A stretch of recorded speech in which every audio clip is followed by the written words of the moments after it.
Hello there. The topic today is data visualization. I might struggle to pronounce this word a bit, so sorry about that. In this video, I'll be at the kind of high level. It's a bit of motivation, like why do we need good data visualization? So I'm not going to focus on R syntax. That will be covered in other videos. So the learning outcomes, well, demonstrate the importance of effective data visualization, choose appropriate visualization tools, create and edit various plots and curves in R, present and summarize data using, well, again, various visualizations in R. So why do we need visualization? Well, numbers have limitations. Statistics can be very useful, but they are somehow limited. Often they're not enough and even can be misleading sometimes, at least if they're presented alone without the full context. So as a simple example, consider this little animation here. So this is a scatter plot. So some variable x against y for a sample of observations. But now the data changes here. And the point here is that the summary statistics that you often use, the mean, the standard deviation, and even the correlation between those x and y, for whatever the configuration of those points here, and you see it changes a lot, those statistics, they stay extremely similar. So this is an example somebody came up with, basically generating different data sets that have all the same summary statistics. You see, again, for every configuration of points here, the mean of x is always around 54. The mean of y is always around 48. And so you see, but those points, they look very different. Here, you get almost a circle there, but here it's a cloud of points. And so if you only have the mean and the standard deviation and the correlation, okay, it's useful information, but you certainly don't know everything there is to know about this specific data set, or I should say data sets with the S, because every configuration of point here would be a different data set. A different set of X values against Y values. Okay, and this data, you can find it in the R package Datasaurus. And in this package, there's actually another example, which is given below. Again, I don't focus on the R syntax here. This is actually using ggplot that we're not going to cover, at least not this week. But I insist on the idea. So it's the same kind of thing. We present different data sets, but each of them, same thing, they have the same summary statistics, at least the mean, the standard deviation, and the correlation of all those data sets are the same or extremely similar. But of course, the point is that you get extremely different shapes, right?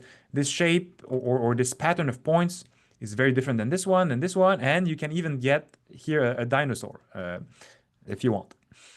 Okay, so again, the point is, if you only have the statistics, you don't get the full picture. You need to visualize the data to see, okay, in this example, what is the actual relationship between X and Y? Does it look like a scatter point, so not much of a relationship? Or is it a circle? Or is it whatever, a star? Or is it a dinosaur? So why do we need good visualization? Well, another reason is to be good storytellers, to able to, well, communicate well the whatever points we need to make to our audience. Indeed, humans spend a lot of time communicating, both in our everyday kind of private lives, I suppose, but also at work. Most likely, a big part of your work will be to communicate to others whatever your findings are. If you're an actual analyst, you'll do lots of technical analyses, but then you need to communicate the results to whoever, your boss, your clients, and different audiences will mean you'll need to explain in different ways. And a big part of explaining is to show people, and what better way than to use visuals, data visualizations. Okay, you can activate different parts of the brains of your audience members. So, and if you do that, your message will be more memorable and probably more clear and in fact impactful. So statistics can help, but if you can back it up with seeing the data, that's better. Yeah, data means nothing without context. You should provide a story around it. What's the meaning of the data and what's the conclusion? Of course, a good picture is worth 1,000 words. Now, a few goals of visualizations. There's many, and here we place them in two kind of big categories. Exploratory visualizations help you to understand your data. So in some sense, is the first step. You have a data set, maybe it has many variables across many different observations, like different people or different countries or whatever. Maybe you don't understand or you don't know at all what this data represents. So you will use exploratory tools to understand, maybe do some analysis, maybe confirms what you thought about this data before you get to your sort of final findings. So by exploration, we mean, well, yeah, explore to see what's up, to see what this data represent, what are the main trends in it. And here, usually, you want to be at a high level of granularity, meaning you don't want to lose information. You want to see as much as possible what the data is. So you don't want to oversimplify it as to lose information, because you're at the step where you just need to understand what the data represents, what useful information it has. This is as opposition to what we might call explanatory visualizations. So this is when you've explored the data, you understand what's in the data, you understand what are the main trends or findings, and then you want to explain it to others. So you want to explain what you found that is insightful or interesting to others. So then the goals are more to inform, to persuade. And here, simplifications could be appropriate. So you could summarize your data by presenting only the key findings using appropriate charts and visualizations. Okay, and this usually will depend on your target audience. And so usually you want to probably narrow it down to one key message. So for effective visualization, you want to know exactly what you want to say. So it needs to be very clear to you what is the point, or maybe a few points that I'm trying to convey. And also you need to understand your audience. What is your audience there for? Like, are you presenting a technical report to your lecturer as part of an assignment, or your boss as part of your work? Or is the audience way less, let's say, maths and stats savvy? Okay, this will probably make a difference in how you present the information and what visualization you choose. So yeah, a junior actuary is not the same as a senior director, and it's not the same as your grandmother. And again, you want to try to build up a story. Now, there's different ways to build up a story, meaning starting with a motivation and then eventually come up to the conclusion. Usually good to build your arguments bottom up. So you start general, so a general motivation, and you add context, and then you move towards a specific finding, a specific conclusion you're trying to get to. Okay, now let's give an example.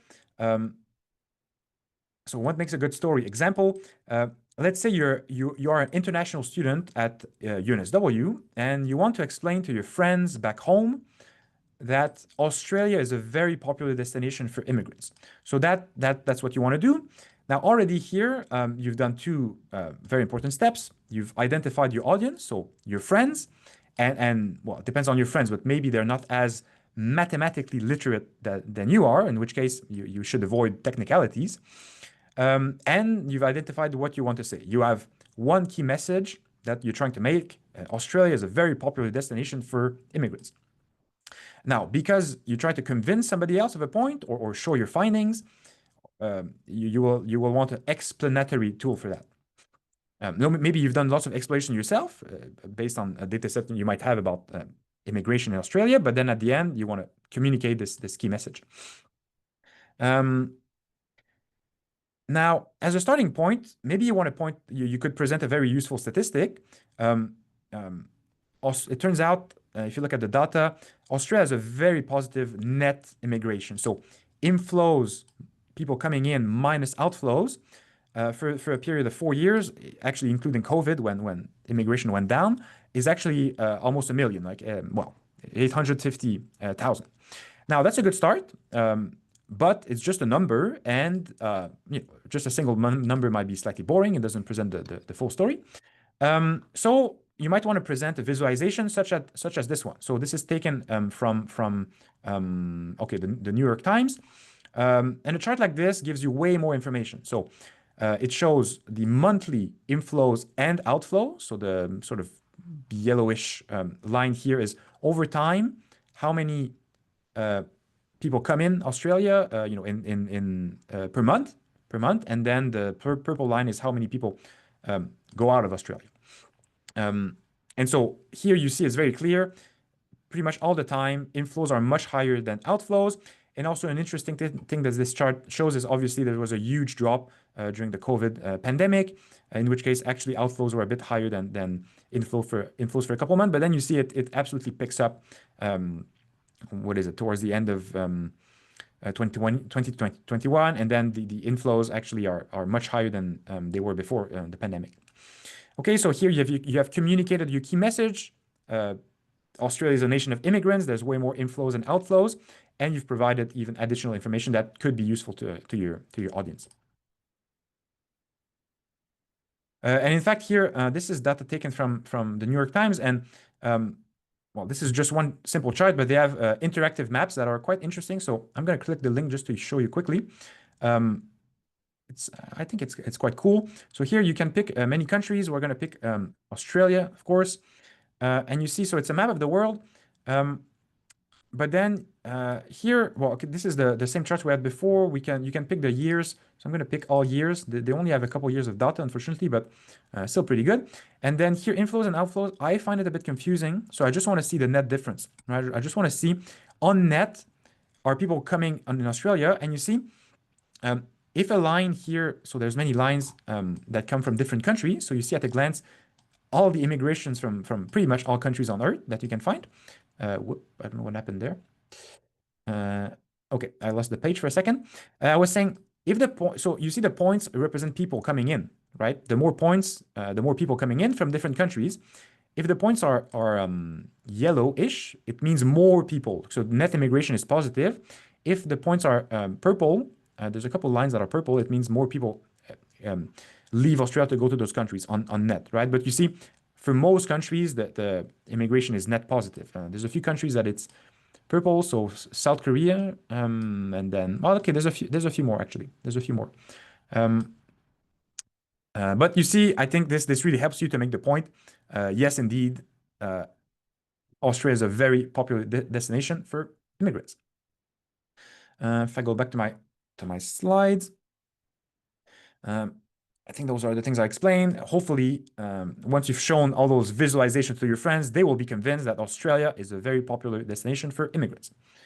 And if they're not convinced, well, I don't know, maybe your friends are not are a bit stubborn, right? Maybe you need to reconsider those friendships. But anyway, a few more considerations.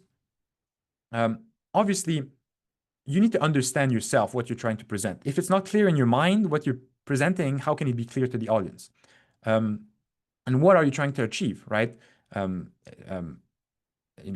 it just the description of the variables, relationship between variables, trends over time?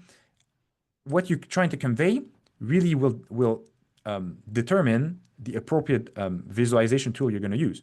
We're going to see a few in the more technical part of this week. So scatter plots, line graphs, bar graphs, histogram, box plot, they all present data in different ways that can suit a specific goal, better or worse.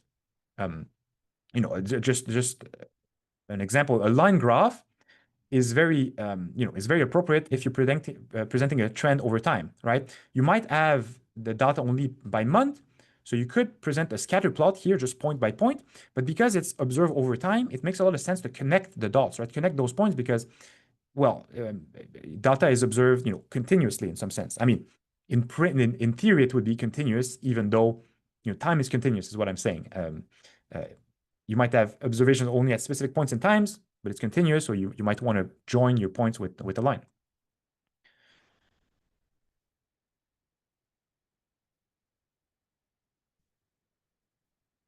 Okay, and then once you've picked the best or at least a good way to display the data you want to present, fine tune it. Okay, fine tune it to make it aesthetic, right? Neat. You give names to your axis, you use some good colors, adjust the size of the points, maybe add a legend, add a title to your plot, and so on. And what scale should you use? Well, sometimes it makes sense to rescale a variable. Maybe you want to use a log scale, or although log really shrinks the data, so it comes with certain problems. But the point is, have a think about the appropriate scale for your data. You know, do you want to present it maybe in thousands of dollars makes more sense than in dollars or something like that. But anyway, just a few considerations. And again, if you're trying to explain something, so for explanatory visualization, it's okay to simplify the data somehow, right? But you need to highlight and emphasize the key features, and then and avoid unnecessary details that probably going to go fly over your audience head anyway. Okay, those are all kind of very broad points, but I do feel they're important to make. And well, in your assignments, if you have good visualization and they're clear what they communicate, and they're neat, that can make a difference in the eyes of the grader. Now, I'll stop here, and in the next video, we'll present specific R syntax to come up with well, line graphs and bar charts and so on. But for now, I'll stop. See you soon.